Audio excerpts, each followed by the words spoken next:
Chapter का नाम है जी डाइजेशन, ठीक है, या डाइजेस्टिव सिस्टम को हम पढ़ेंगे।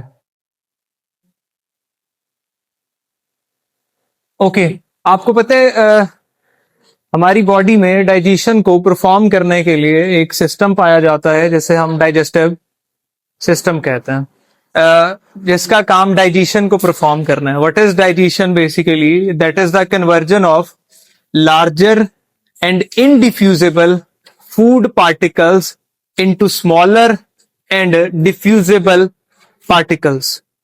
ठीक है जी, ये लार्जर पार्टिकल्स को स्मॉलर पार्टिकल्स के अंदर कन्वर्ट करने का नाम है। कौन करवाता है इसको? डाइजेस्टिव सिस्टम का ये काम है। ये क्या करवाता है जी? डाइजेशन करवाता है। अच्छा, अब ये जो डाइजेशन है मैंने आपको बताया, अब पता है डाइजेशन दो तरह की होती है। हाँ, वैसे तो आप कह सकते हैं, लेकिन एक डाइजेशन है केमिकल और दूसरी है मैकेनिकल। केमिकल डाइजेशन वो होती है जिसमें एंजाइमेटिक ब्रेकडाउन करवाया, एंजाइमेटिक वे से जो है वो चीजों को डाइजेस्ट करवाया जाता है। ठीक है जी, एंजाइम्स के थ्रू जो फूड पार्टिकल्स हैं उनके बॉन्ड्स को ब्रेक करवाया जाता है। इस तरह की डाइजेशन क्या कहलाती है? दूसरा मैकेनिकल डाइजेशन, मैकेनिकल फिनोमेनाज के थ्रू जो है वो डाइजेशन करवाई जाती है। मैकेनिकल फिनोमेनाज लाइक हमारे ओरल कैविटी में मैस्टिकेशन होती है, टीथ जो है वो क्या करते हैं, हाँ, फूड पार्टिकल्स को स्मॉलर पीसेस के अंदर कन्वर्ट करते हैं। तो it's called what? Mechanical digestion. इसी तरह से आप स्टमक के अंदर चले जाएं, वहां पे चर्निंग चल रही होती है, डिटेल से पढ़ेंगे आगे। हाँ, चर्निंग होती है जिसकी वजह से हीट प्रोड्यूस होती है और उस हीट की वजह से फैट मेल्ट करते हैं, और ये जो फैट मेल्ट करते हैं ये मैकेनिकल डाइजेशन है। इसे हम क्या कहते हैं? मैकेनिकल डाइजेशन, क्योंकि इसमें जो है वो केमिकल बॉन्ड्स ब्रेक नहीं होते। इसी तरह से आप लार्ज इंटेस्टाइन में चले जाएं।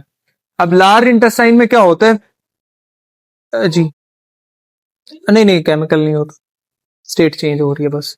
अच्छा, अगली बात, तो हमारे पास लार्ज इंटेस्टाइन में चले जाएं आप, वहां पर जो है वो बाइल सॉल्ट्स रिलीज किए जाते हैं जिनका काम इमल्सिफिकेशन है, बेसिकली लार्जर फैट मॉलिक्यूल्स को स्मॉलर फैट मॉलिक्यूल्स में चेंज करना।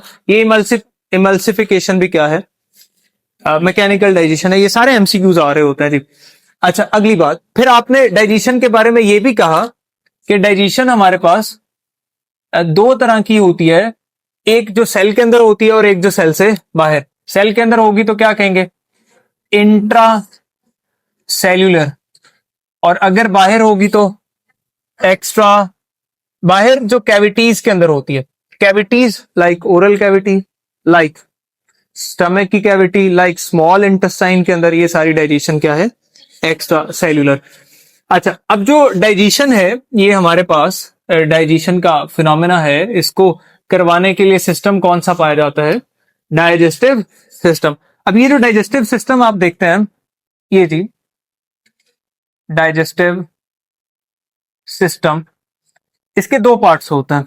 हाँ, अच्छा, इसमें जो दो पार्ट्स होते हैं वो कौन से हैं जी? दो पार्ट्स, एक जिसे आप क्या कहते हैं? गट। इसे आप एक और नाम भी देते हैं, एलिमेंट्री मेंट्री कैनाल, है ना जी। इसे आप एक और नाम भी देते हैं गैस्ट्रो इंटेस्टाइनल ट्रैक। इसे आप एक और नाम भी देते हैं डाइजेस्टिव ट्रैक भी आप इसे कहते हैं। नहीं कहते हैं, इसे डाइजेस्टिव ट्यूब भी कहते हैं। ये एक ऐसी ट्यूब है जो स्टार्ट होती है कहां से? माउथ से, और एंड होती है कहां पर? एनस के ऊपर।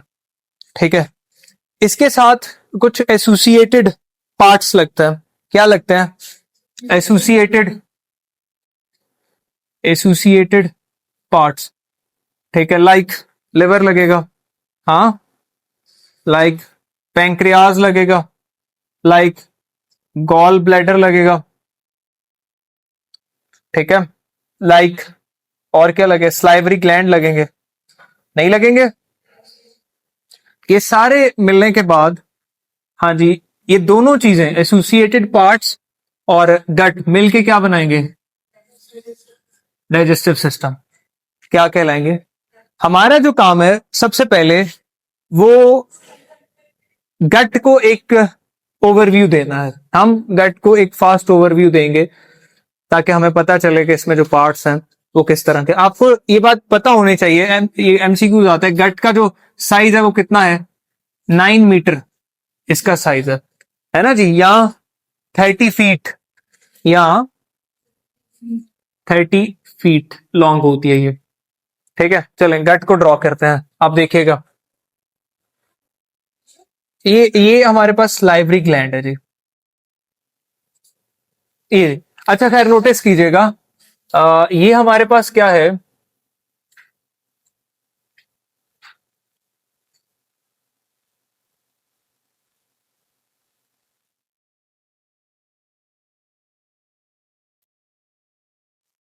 जी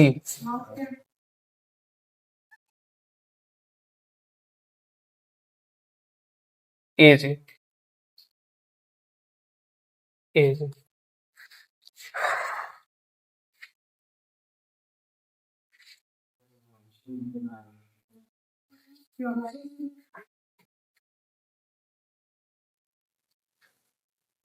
ठीक है।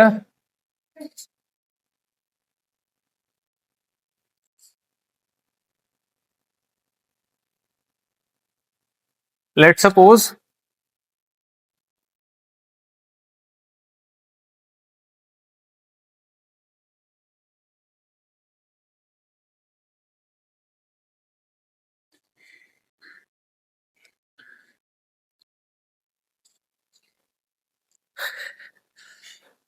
बेटा क्या गौर किया, क्या है? बस यही तो किया है। अच्छा जी, नोटिस कीजिएगा तो ये हमारे पास जो है ना वो हम कुछ पार्ट्स को इलेबोरेट करते हैं। हाँ, आप ऑब्जर्व कीजिएगा, ये सबसे पहले क्या है? Oral cavity. हाँ, ये हमारे पास क्या है? फेरेंक्स। ये हमारे पास क्या है? एसोफेगस। ये क्या है? ट्रैकिया। ये हमारे पास ट्रैकिया का अपर एंड क्या कहलाता है? लैरिंक्स। इसके ऊपर जो ओपनिंग होती है उसे क्या कहते हैं? ग्लॉटिस। और इसमें जो यहां पर पाया जाता है क्या जी? लिड, उसे क्या कहते हैं? आपने बस बोलते रहना साथ साथ। ये हमारे पास क्या है? वेरी गुड, ये हमारे पास स्मॉल इंटेस्टाइन। ये हमारे पास लार्ज इंटेस्टाइन। डन हो गया जी। चलें, मैं चूंकि आगे हमने डिटेल से इन्हीं चीजों को इलेबोरेट करना है, हर एक की हेडिंग बना रहा हूँ, तो यहाँ पे शॉर्ट फॉर्म्स लिखूंगा मैं। ठीक है, आगे चूंकि डेफिनेटली स्टमक को पढ़ेंगे तो ऊपर लिख दूंगा स्टमक, लेकिन यहाँ पे सिर्फ एस लिख रहा हूँ तो आपने समझ लेना है। ये क्या है जी? माउथ कैविटी, जिसे ओरल कैविटी भी कहते हैं। ये फेरेंक्स, ये वेसोफेगस, ये हमारे पास लैरिंक्स है, ये हमारे पास ग्लॉटिस है जी, ये हमारे पास एपिग्लॉटिस है, इसे हम क्या कहते हैं? एपिग्लॉटिस। ये हमारे पास क्या है? स्टमक। ये हमारे पास स्मॉल इंटेस्टाइन। ये हमारे पास जबरदस्त, ये हमारे पास लार्ज इंटेस्टाइन। आपको पता होना चाहिए कि यहां पर जो स्मॉल इंटेस्टाइन है ये जी, ये ओवरव्यू है, इसको बहुत इंपॉर्टेंट तरीके से समझना है क्योंकि चैप्टर उसके बाद हमारे लिए बहुत सिंपल हो जाएगा, क्योंकि सारी हम जो इसमें से चीजें हैं उसको एक ही जगह पे कंपाइल कर देंगे। स्मॉल इंटेस्टाइन जो है इसके 3 पार्ट होते हैं। कितने पार्ट होते हैं? 3 पार्ट। हाँ, जबरदस्त। पहला पार्ट कौन सा है? हाँ, ड्यूडिनम, दूसरा जेजुनम, और तीसरा हाँ स्मॉल इंटेस्टाइन। कितने मीटर लॉन्ग होती है? 6 मीटर लॉन्ग होती है। हाँ, ये कितने मीटर लॉन्ग होती है? 25 टू 30 सेंटीमीटर। अब जो रिसेंट बुक आई उसने 30 सेंटीमीटर इसको कर दिए, तो 25 टू 30 आप लिख सकते हैं। ये हमारे पास 2.4 मीटर लॉन्ग होती है, और ये 3.5 मीटर लॉन्ग है जी। 3.5 मीटर। पॉइंट समझ आया जी? हाँ, ये हमारे पास जी, प्लीज बोलिएगा बस एक सेकंड।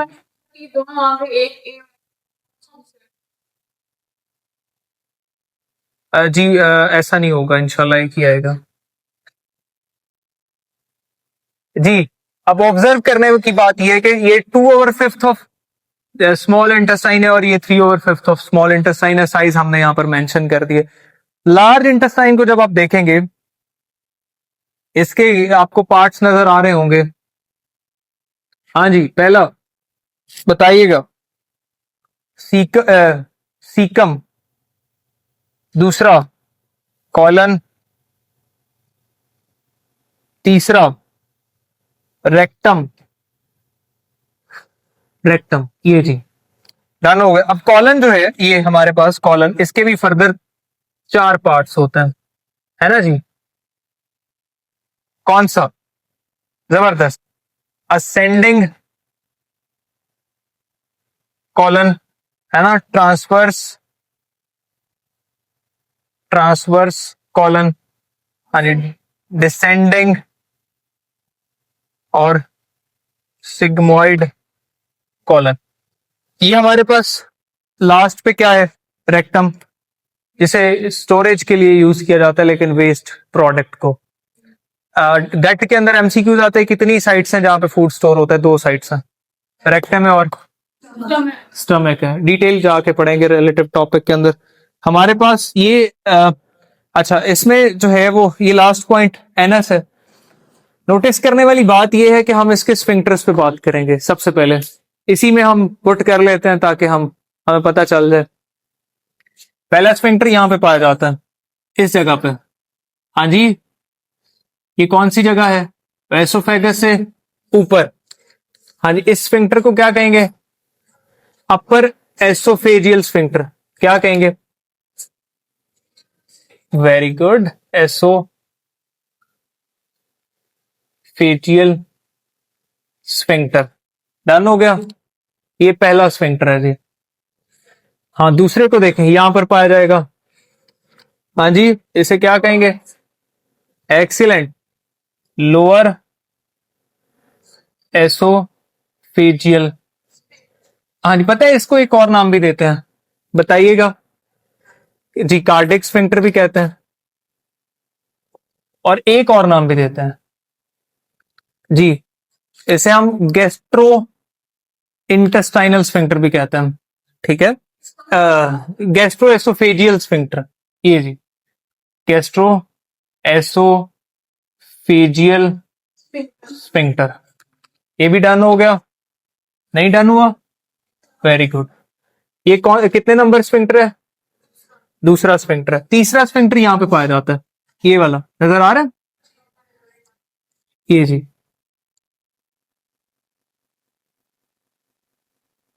ये, इसे क्या कहेंगे? Pyloric sphincter. हाँ जी, कितने नंबर है इसका? बताइएगा। Very good, 3rd number sphincter है। 4th यहां पे पाया जाएगा, इस जगह के ऊपर, इस जगह के ऊपर। क्या कहेंगे इसको? Ileocaecal sphincter. इलियोसिकल स्फिंक्टर, यहां क्या कहेंगे? इलियो कॉलिक, इलियोकॉलिक स्फिंक्टर। पॉइंट समझ आ रहा है? ये 4th क्वेश्चन है। डन हो गया?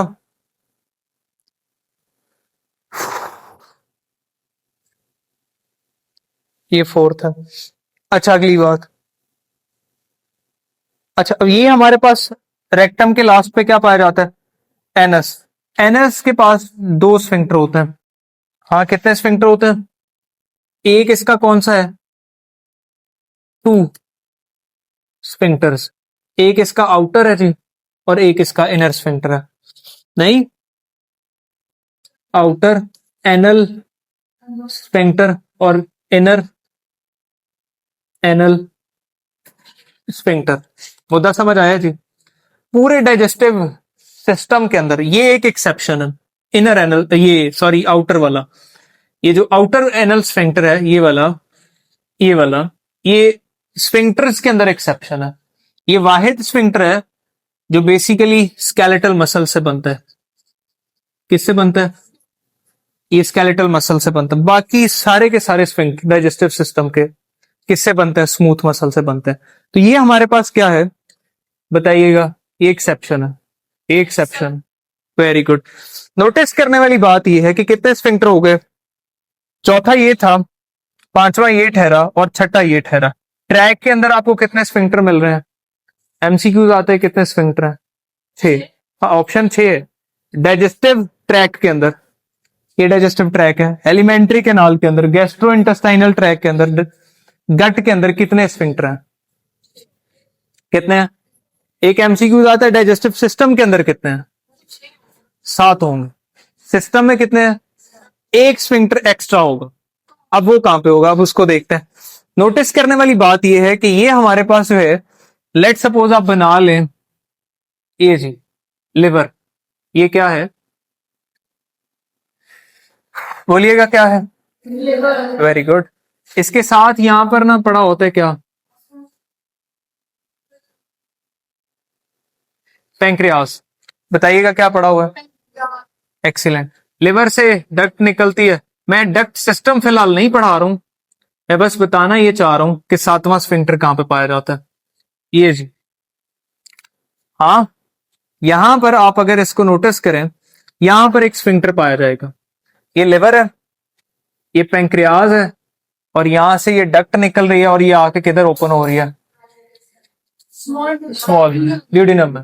हाँ, तो यहां पर से एक स्फिंक्टर पाया जाता है, जो 7वां स्फिंक्टर है किसका? डाइजेस्टिव सिस्टम का। ट्रैक में 6 है, ये कौन सा स्फिंक्टर है? 7वां। इसका नाम सुनिएगा, इसका नाम जो है वो मैं लिख देता हूं, कहां लिख देता हूं, यहां लिख देता हूं।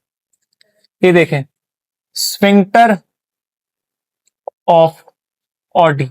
क्या कहेंगे? एक और नाम भी है, इसे हम कहते हैं हिपेटो पैंक्रियाटिक